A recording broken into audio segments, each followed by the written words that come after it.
ప్రేమధార. ప్రేమధార Bible అధ్యయన పాఠశాల శ్రోతలకు స్వాగతం. మీ ఇంటిల్లిపాది కోసం ప్రసారం చేయబడుతున్న సరికొత్త కార్యక్రమం పరిశుద్ధ బైబిల్ గ్రంథ అధ్యయనాన్ని మరోసారి వినే గొప్ప అవకాశం. దేవుని ప్రేమ ధారావాహికంగా ప్రవహించే వేద పారాయణ కార్యక్రమం ప్రేమధార. వెలుగు బాట నడిపించు, వెలుగు బాట నడిపించు, నవ్యలోక పదము చూపు,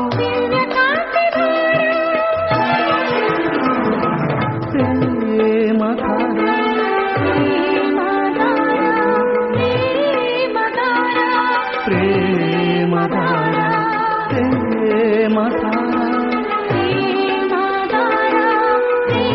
ప్రేమధార, ప్రేమధార.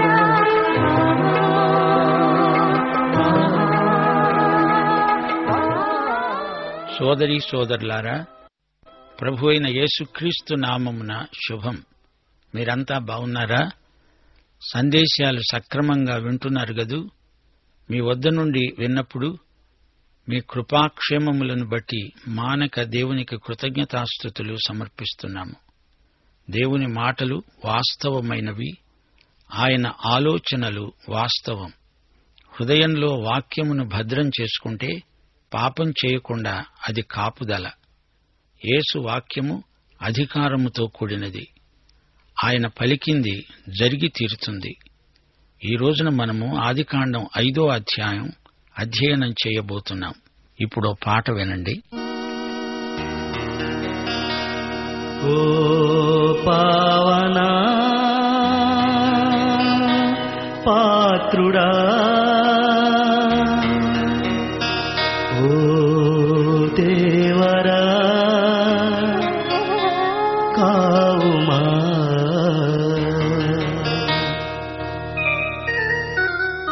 ఓ పావనా పాత్రుడా, ఓ దేవరా కావుమా, ఓ పావనా పాత్రుడా, ఓ దేవరా కావుమా, ఓ పావనా పాత్రుడా.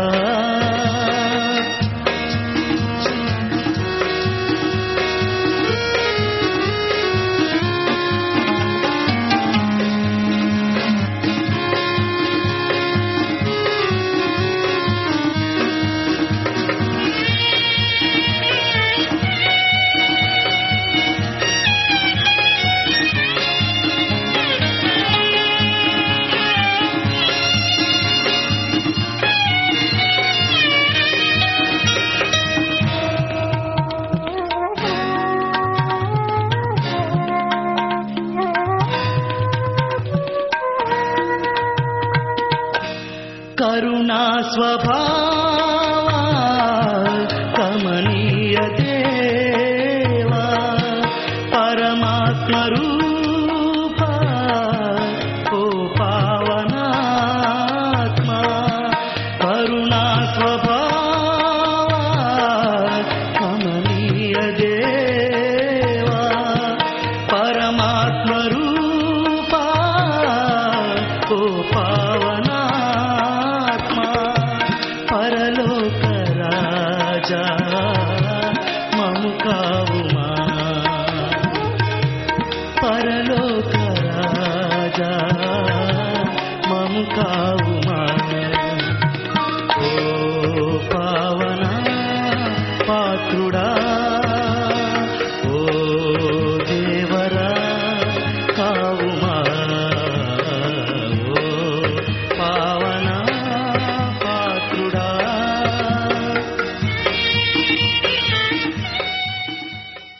ఒక క్షణం తలలు వంచి ప్రార్థించుకుందాము.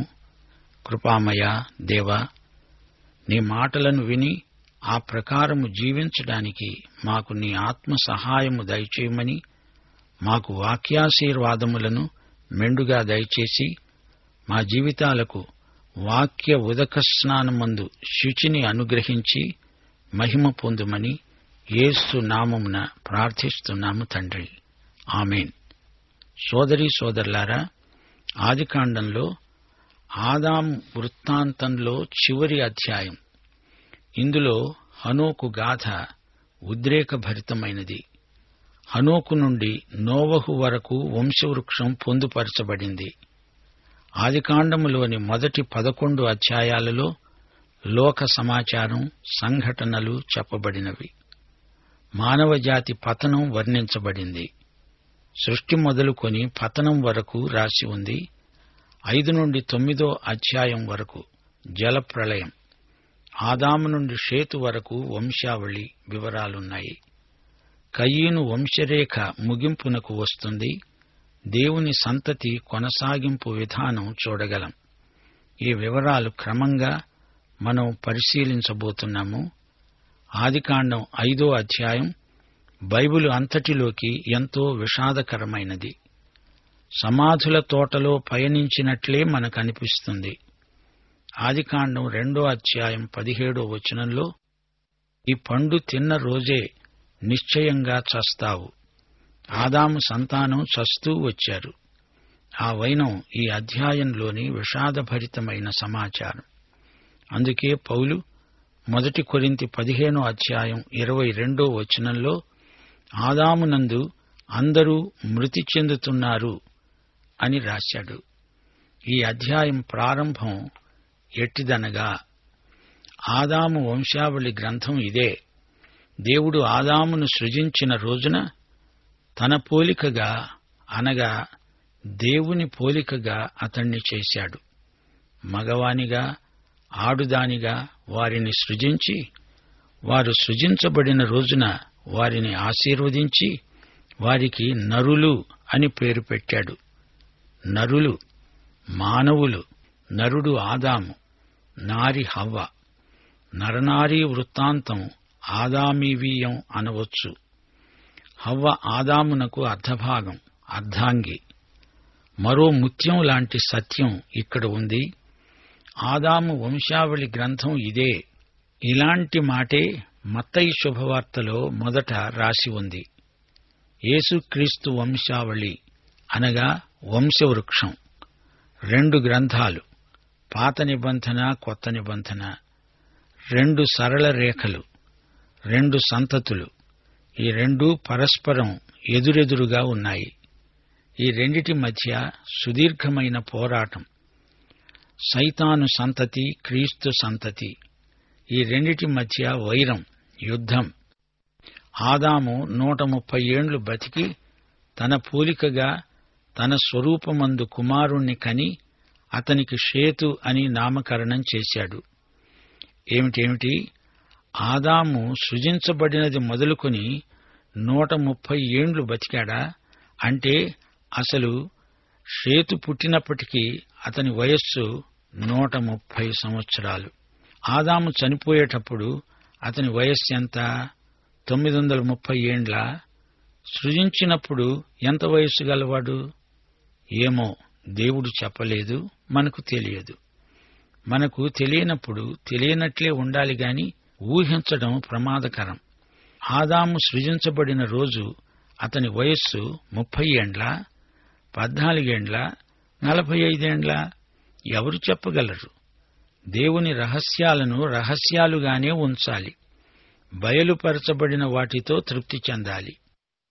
మానసిక ఊహాశక్తి ఉందని చెప్పి హవ్వలాగా నిషిద్ధ ఫలాల గుత్తులను కోసుక తిందామా? వద్దు బాబు, వద్దు. విధేయులమై బతుకుదాము. సరేనా? శాస్త్రజ్ఞుల కాల నిర్ణయానికి ఆధారమేమిటి? దేవుడు ఈ సృష్టిని చేసినప్పుడు దాన్ని ఎంత వయస్సు గలదానిగా చేశాడో మీకు తెలుసా శాస్త్రవేత్తలారా? ఆదాము సృజించబడిన తరువాత 130 ఏండ్లు బతికాడు. అప్పుడు ఆదాముకు కొడుకు పుట్టాడు. అతనికి అచ్చం ఆదాము పోలికే, తండ్రి పోలిక. ఆదాము దేవుని పోలికగా సృజించబడ్డాడు. ఇప్పుడు 4-5 వచనాలు వినండి. షేతును కన్న తరువాత ఆదాము బతికిన రోజులు 800 ఏండ్లు. అతడు కుమారులను కుమార్తెలను కన్నాడు. ఆదాము బతికిన రోజులన్నీ 930 ఏండ్లు. అప్పుడు ఆదాము మృతి చెందాడు. ఆదాము ఆయుష్కాలమంతా 930 సంవత్సరాలు. అప్పుడు ఏమి జరిగింది? ఆదాము చనిపోయాడు. 8వ వచనం ఏమంటోంది? షేతు చనిపోయాడు. అతని కొడుకు ఎనోషు. అతనికేం జరిగింది? 14వ వచనంలో అతడు కూడా చనిపోయాడు. అతని కొడుకు మహలలేలు. 17వ వచనంలో మహలలేలు కూడా చనిపోయాడు. అతని కొడుకో ఏరెదు. అతడు కూడా చనిపోయాడు. ఇది కథ. ఇప్పుడు హనోకు అనే విచిత్ర వ్యక్తి క్లుప్త చరిత్ర వినండి. ఆదికాండం 5వ అధ్యాయం 21వ వచనం. హనోకు 65 ఏండ్లు వయస్సప్పుడు మెతుషెలను కన్నాడు. కని చనిపోయాడా? హనోకు చనిపోలేదు. ఇది మానవ చరిత్రలో చీకటి పుట. అందులో వెలుగు పంక్తి కనిపిస్తోంది. హనోకు చనిపోలేదు. 5వ అధ్యాయం 22 నుండి 24వ వచనం వరకు వినండి. హనోకు మెతూషెలను కన్న తరువాత దేవునితో నడుస్తూ కుమారులను కుమార్తెలను కన్నాడు. హనోకు బతికిన రోజులన్నీ మొత్తం 360 ఏండ్లు. హనోకు దేవునితో నడిచిన తరువాత దేవుడతణ్ణి తీసుకుపోయాడు గనుక అతడు ఇక లేడు. ఇది సంచలనాత్మకమైన వార్త. మరణాల జాబితాలో ఉన్నట్లుండి దేవుడు ఒక మనిషిని ఆ పళాన తీసుకువెళ్లిపోయాడు. హనోకు చనిపోలేదు. దేవుడతణ్ణి తీసుకువెళ్లాడు. ఎంత మంచి వార్త! హనోకు దేవునితో నడిచాడు. ఈ విధంగా దేవునితో నడిచిన వారు 2 కనపడుతున్నారు. నోవహు కూడా దేవునితో నడిచాడు. ఇతని సంగతి రాబోయే అధ్యాయంలో చూడబోతాము. మహాజల ప్రళయానికి ముందు ఉన్న వ్యక్తులే ఈ 2, హనోకు, నోవహు. అయితే ఉండండి ఒక్క మాట. అసలు పాత నిబంధన అంతటిలో చనిపోని వారు 2 హనోకు, ఏలియా. జలప్రళయానికి పూర్వం బహు కొద్ది మంది వివరాలు మాత్రమే మిగిలి ఉన్నాయి. అలాంటి వారిలో హనోకు ఒకడు. హనోకు చావలేదు. దేవుడు అతణ్ణి తీసుకువెళ్లాడు. సరిగ్గా చెప్పాలంటే హనోకు ఇహలోకము నుండి పరలోకానికి రూపాంతరం చెందాడు. ఒక భాషలో నుంచి మరో భాషలోకి భాషాంతరం అంటాము. హనోకు పరలోకానికి అనువదించబడ్డాడు. ఒక భాషా పదాన్ని మరో భాషలోకి అనువదిస్తే భాష మార్పే కాని అర్థం మారదు. అర్థం అదే. హనోకు ఈ లోకం నుంచి బదిలీ చేయబడ్డాడు. అది రూపాంతరం, అనువాదం. హనోకు ధరించి ఉన్న పాత శరీరం పోయింది, మారిపోయింది.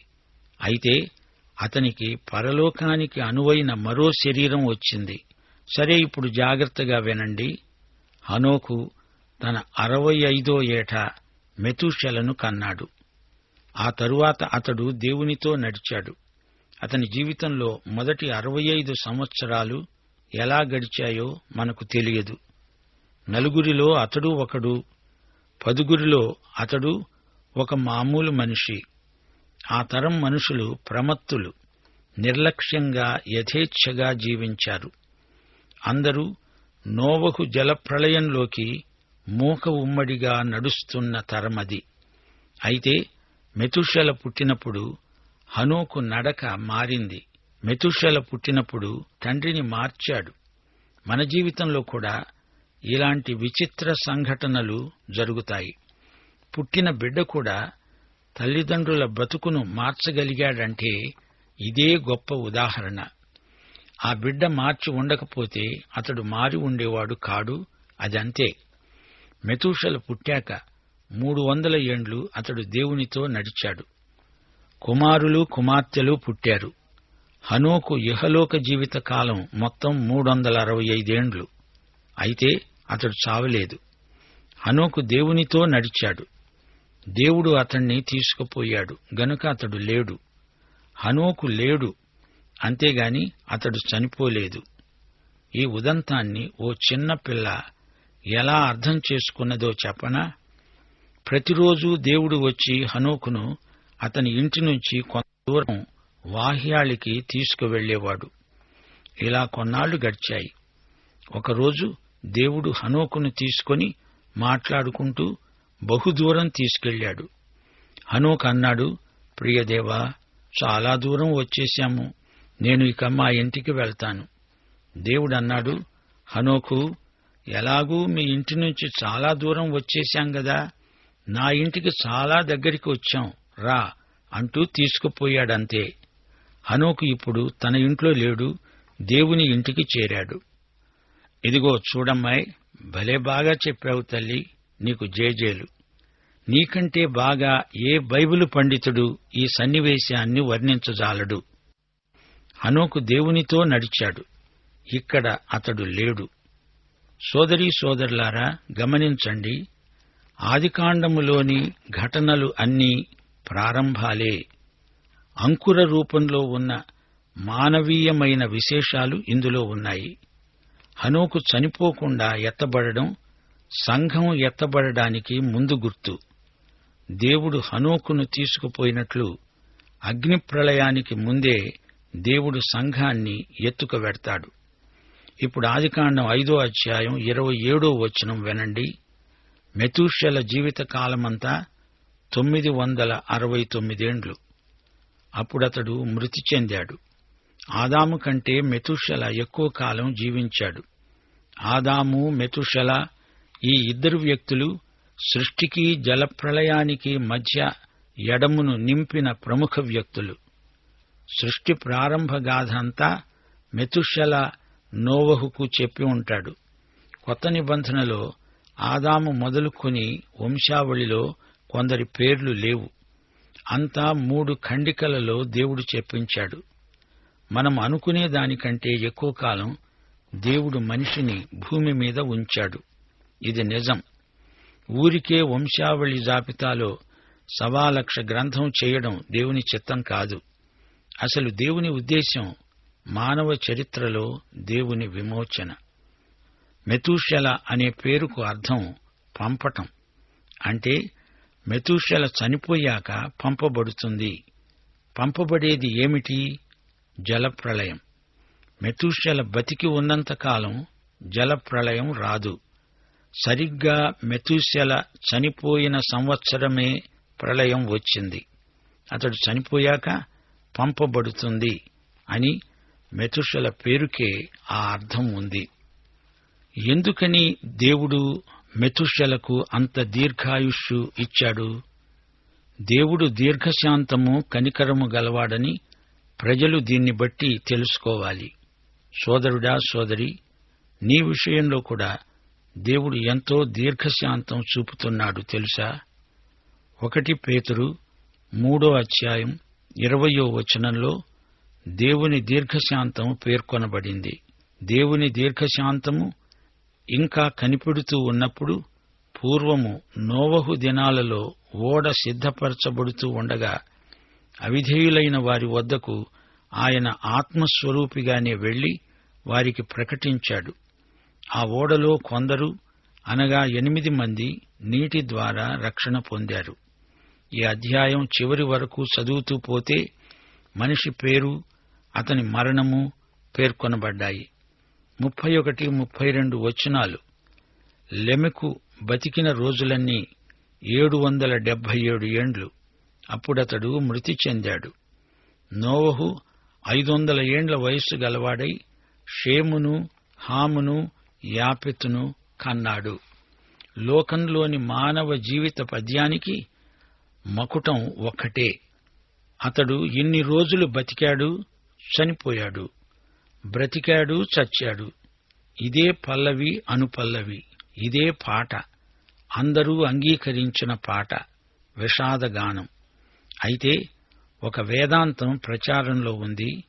మనిషి స్వతహాగా మంచివాడే, అతన్ని మెరుగుపరిస్తే స్వభావం మంచిదవుతుంది. ఈ వేదాంతం నిజం కాదు. మానవ పరిసరాలను బాగుచేస్తే, ప్రజలకు చక్కగా విద్యాబుద్ధులు చెప్పి సంస్కరిస్తే మానవుడు బాగుపడతాడు అనుకుంటున్నారు గాని అది జరగదు అని చరిత్ర మనకు చెప్పకే చెబుతున్నది. ఎన్నో మానవీయ ఆదర్శాలు మనిషిని మరమ్మతు చేయాలని, మెరుగుపరచాలని చూస్తున్నాయి.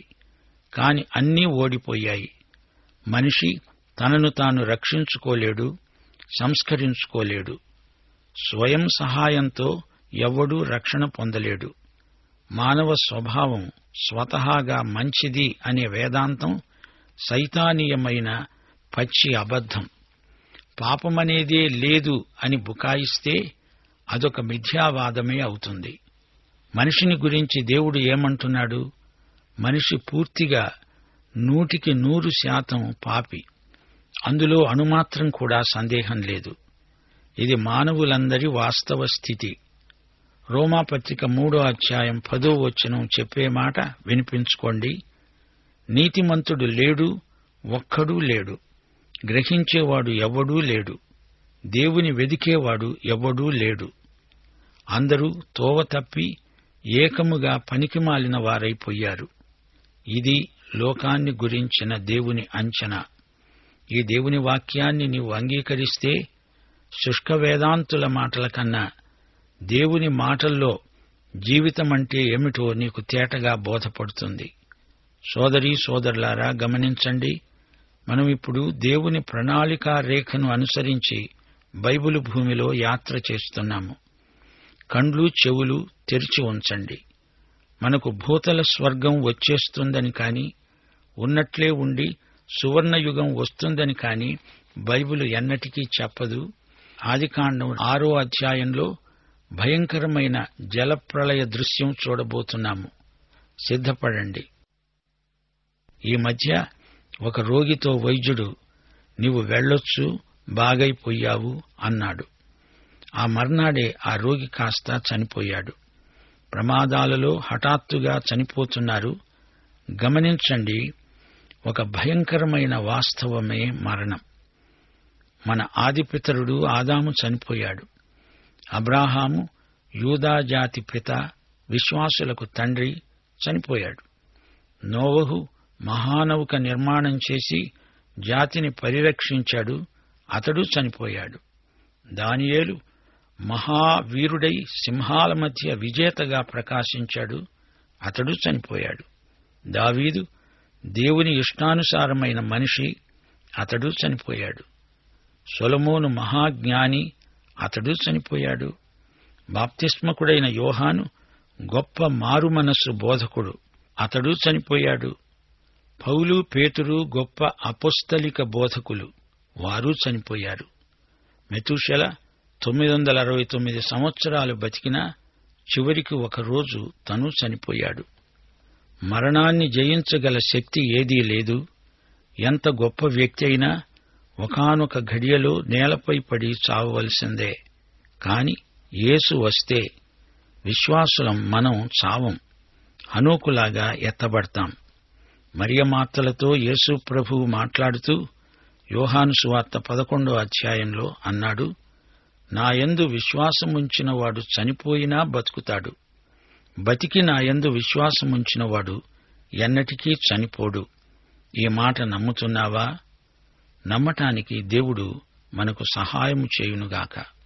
కృపగల తండ్రి, మా శ్రోతలలో అనేకుల అక్కరలు విభిన్నమైనవి. రోగగ్రస్తులున్నారు. మీ వాక్యం ద్వారా వారిని సంధించి బాగుచేయండి. అక్కరలో ఉన్న ప్రతి ఒక్కరికి మీ వాక్య సమృద్ధిలో నుండి అనుగ్రహించండి. ఆపదలో ఉన్న వారిని కాపాడండి, ఆదరించండి. యేసు నామమున ప్రార్థన చేస్తున్నాము తండ్రి. ఆమేన్.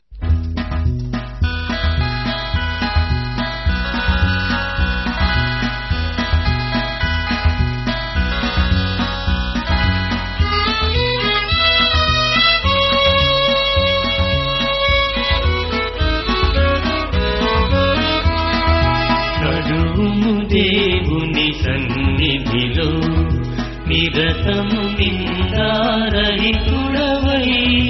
నిరతము నిందారహితుడవై,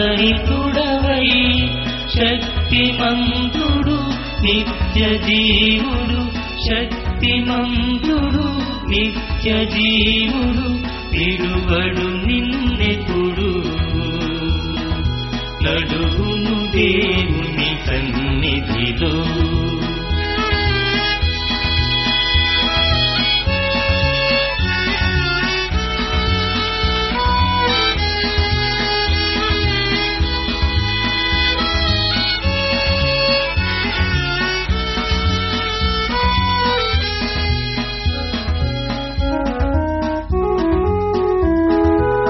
గడిచెను హానోకు చిరకాల మాయనతో, నిలిచెను అలనాడు దేవునికి ప్రియుడై. గడిచెను హానోకు చిరకాల మాయనతో,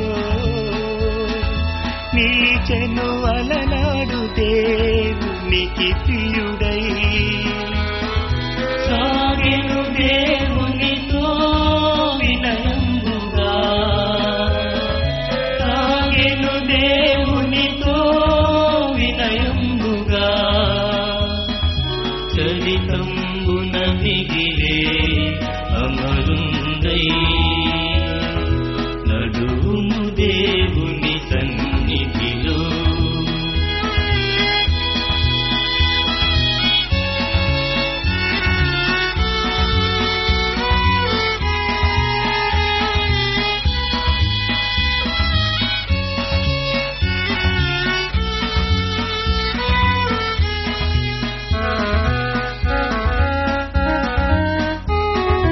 నడిచెను అబ్రాము పిలచుట తోడనే,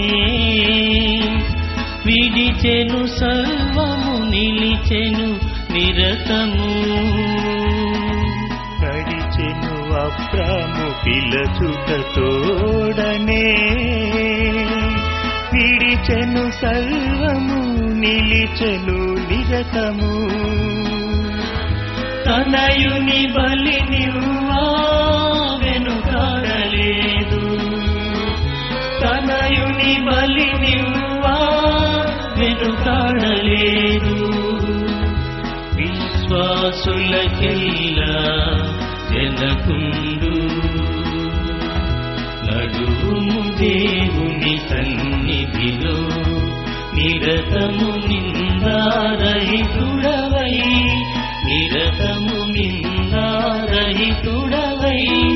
శక్తిమంతుడు నిత్య జీవుడు, శక్తిమంతుడు నిత్య జీవుడు, విడువడు నిన్నెప్పుడు. నడుము దేవుని సన్నిధిలో, నడుము దేవుని సన్నిధిలో. ప్రేమధార బైబిల్ అధ్యయన పాఠశాలలో ఇంతవరకు ఎన్నెన్నో వినూత్న సత్యాలు మీరు విన్నారు. మీరు విన్న విషయాలను గురించి ఇంకా వివరంగా తెలుసుకోవాలని ఆశిస్తే ఈరోజే మీరు మాకు వ్రాయండి. మా చిరునామా Premadhara, radio Vishwavani, post box number 4, Secunderabad 500017.